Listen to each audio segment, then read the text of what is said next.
notes. So I'm going to read some of these notes. The main thing he showed me through this Mar-a-Lago and then going on to the inauguration, and this is speaking to every one of us, is we've got to be willing and obedient to go where and when the Ruach says. We have been preparing for years and years and years, and you know, all of you have walked this walk many, many years. I've walked it since 1983 in the Messianic. And this preparation that the Father's been doing in and through your lives have been for such a time as this. Not to sit and be a spectator. We talked about this. This is the first time that I really saw the Father open up a miraculous, divine opportunity that everyone in this congregation could have gone to Mar-a-Lago. Everyone could have. Now what he's showing me is this. Not that every one of you feel you were led to go, but this is what I'm saying. I feel Father is saying, my people, get ready. The doors are opening in ways that you will never even be able to comprehend.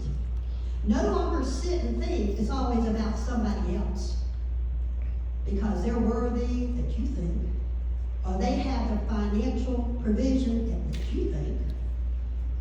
You seek me and be prepared anytime I open a door for you. And this is where we've got to be. You know, I was telling them, just like where we went, we're not going to go into the inauguration right now, but in D.C., what I found, I was telling them, I said, you know, we've been storing up canned goods and water and all that. Great. Are you prepared for cold weather? I got news for you. I wasn't. But we heard about these foot warmers and hand warmers and all these different things and layers and layers. I know I weigh 20 pounds more than I do today. And when you go to the restroom with all those layers, it is a task. And you're just praying you don't leave something there behind. Because we're so layered and layered and layered. But Father showed me, and he continues to show me, that we think we're prepared. But we're really not. There's a lot he wants to do in all of our lives to get us ready. When I stepped out of the car here today, I had my shawl, and I thought, I better get that shawl. And I stepped out, and I said, Lord, it is summertime here. Because there, one day, was -1 degree, and the low was 8 degrees. With wind. I'm saying that Father, I believe, is building a foundation right now and has been for years.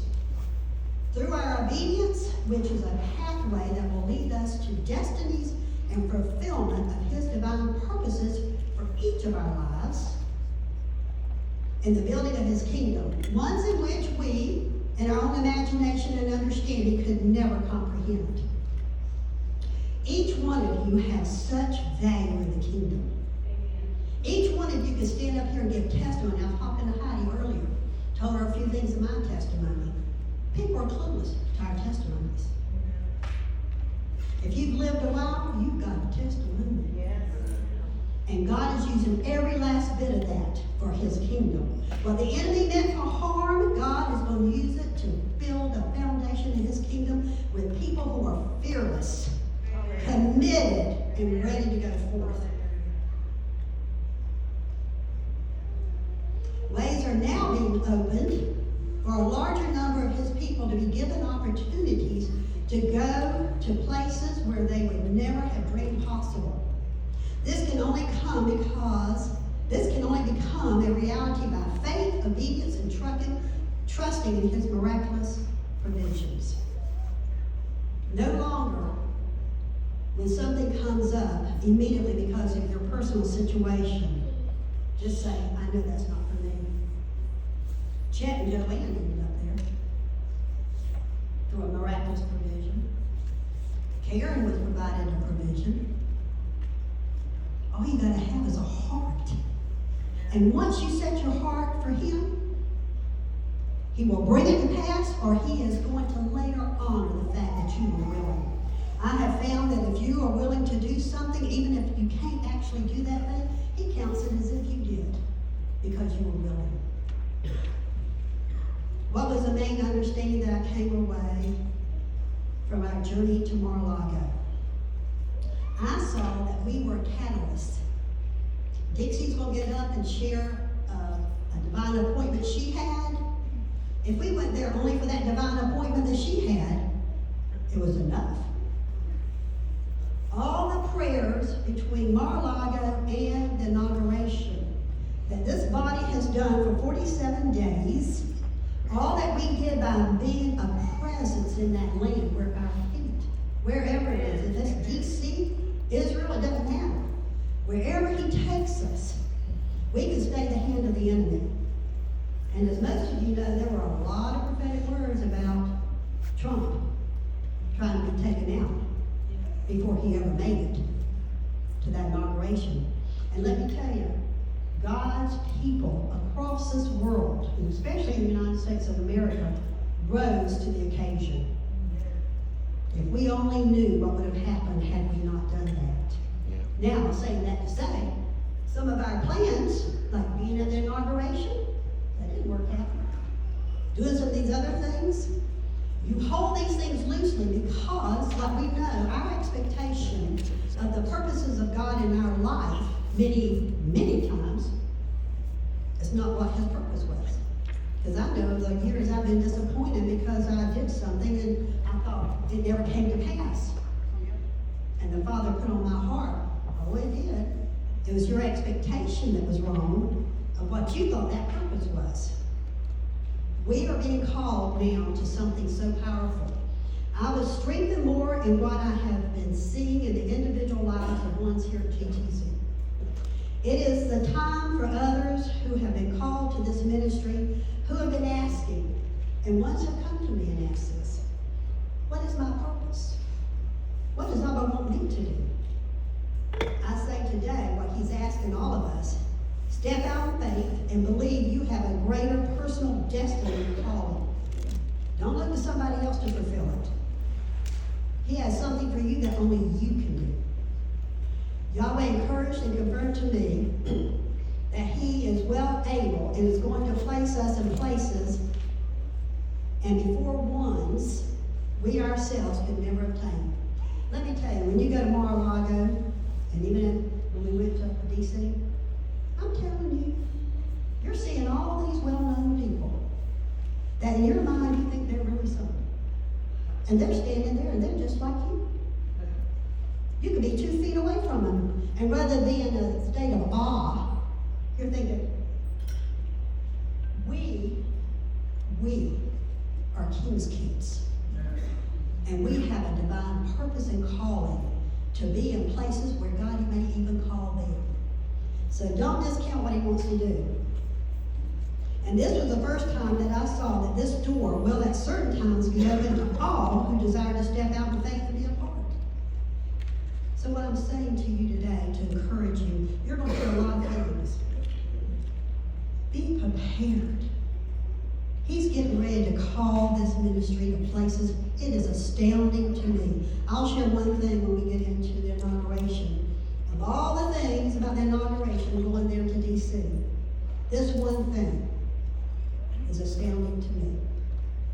It may not be to anybody else, but it is to me. Because he is moving.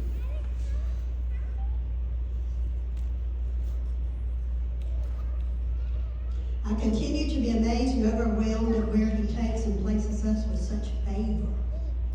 We are his representatives and his voice to speak where he desires. We should not limit him by our lack of action and feeling or unworthiness.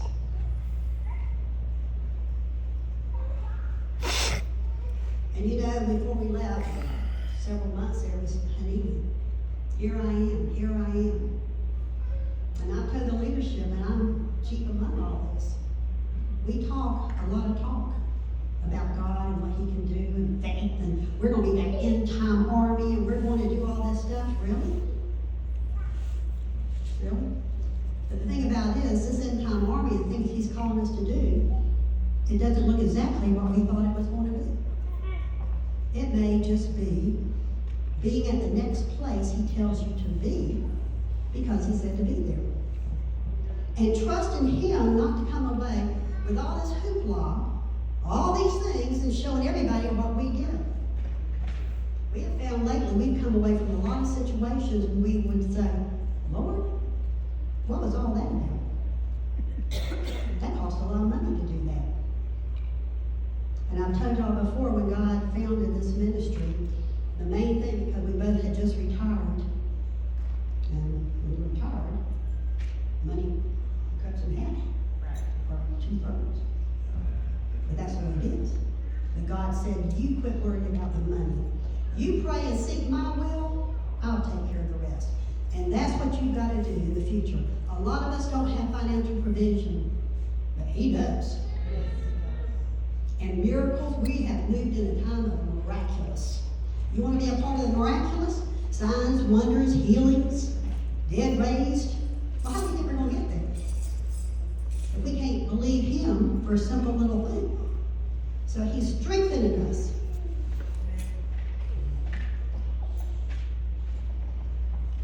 Responding to God a way to say yes to God before he asks. Expressing readiness, a way to indicate that you are available and ready to act. All of that is meaning. It also is expressing faith, a way to make yourself available to whatever God might ask of you. Announcing something important, a way to indicate that an important announcement is coming. In the Bible, Abraham and Moses both responded with Hanini when called by God. We have got to know who we are and whose we are. Do not limit him.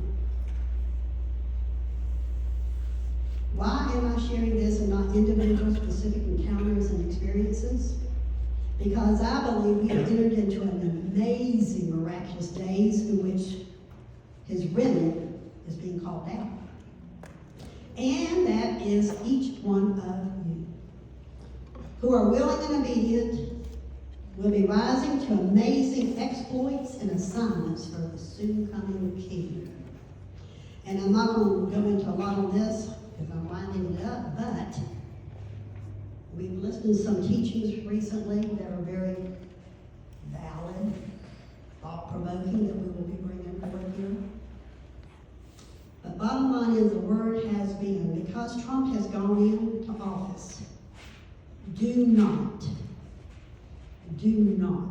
lay down your sword. No. If anything, press the gas. Yes. Thank you. We've been given a space of time, and we don't know how long that is. And the Father has placed this man there, I believe, to allow his children the opportunity to prepare the way for him to return. Yes. So don't get back comfortable and plan your next cruise trip or your next vacation trip. And think, ooh, finances are going to get good, economy's going to get good, we don't have to worry about war and all that. No. Get ready. Amen.